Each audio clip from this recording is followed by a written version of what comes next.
आगामी काळात राष्ट्रवादी काँग्रेस अधिक मजबूत होईल. मंत्री आदिती तटकरे, राजीव साबळे, अस्लम राऊत यांचे उमेदवारी अर्ज दाखल.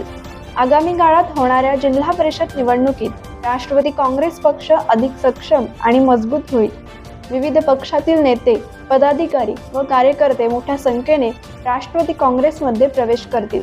या सर्व घडामोडींच्या पार्श्वभूमीवर रायगड जिल्ह्यात राष्ट्रवादी काँग्रेस पक्ष पुन्हा एकदा सर्वाधिक जागा जिंकून अग्रस्थान राखेल, असा ठाम विश्वास महिला व बालविकास मंत्री आदिती तटकरे यांनी व्यक्त केला.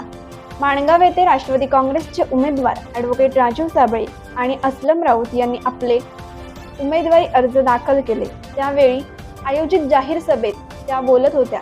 त्यांच्या भाषणातून पक्षातील संघटनात्मक ताकद, कार्यकर्त्यांचा उत्साह आणि आगामी निवडणुकीतील सकारात्मक वातावरण स्पष्टपणे दिसून आले. राष्ट्रवादी काँग्रेसचे प्रवक्ते व कोकण विभागीय संघटक ॲडव्होकेट राजीव साबळे यांनी निजामपूर जिल्हा परिषद मतदारसंघातून तर अस्लम राऊत यांनी मोरबा जिल्हा परिषद मतदारसंघातून आपले उमेदवारी अर्ज दाखल केले.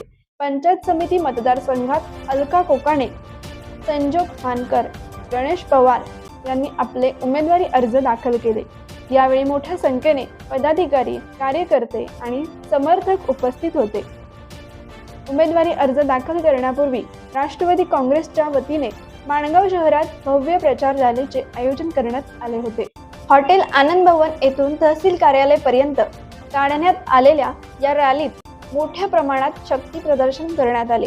ढोल, ताशे, घोषणा आणि उत्स्फूर्त प्रतिसादामुळे संपूर्ण माणगाव शहर राष्ट्रवादीच्या घोषणांनी दणाणून गेले होते. विशेष म्हणजे या रॅलीमध्ये महिलांची लक्षणीय उपस्थिती दिसून आली, ज्यामुळे पक्षाच्या जनाधाराची ताकद अधोरेखित झाली.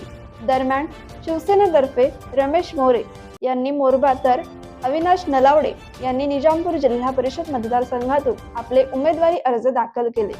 मात्र त्यांनी कोणतीही प्रचार रॅली न काढता थेट संबंधित कार्यालयात जाऊन अर्ज दाखल केल्याने राजकीय वर्तुळात चर्चेला उधाण आले आहे. उर्वरित उमेदवार उद्यापासून आपले उमेदवारी अर्ज दाखल करणार असून जिल्हा परिषद निवडणुकीच्या पार्श्वभूमीवर माणगाव तालुक्यासह संपूर्ण रायगड जिल्ह्यात राजकीय वातावरण तापू लागले आहे. राष्ट्रवादी काँग्रेसच्या आजच्या शक्ती प्रदर्शनामुळे आगामी निवडणुकीत पक्षाची वाटचाल निर्णायक ठरेल अशी चर्चा सर्वत्र रंगू लागली आहे. कोकण एक्सप्रेससाठी माणगाव प्रतिनिधी अरुण पवार. कोकण एक्सप्रेस चॅनलला लाईक करा, शेअर करा आणि सबस्क्राईब करा.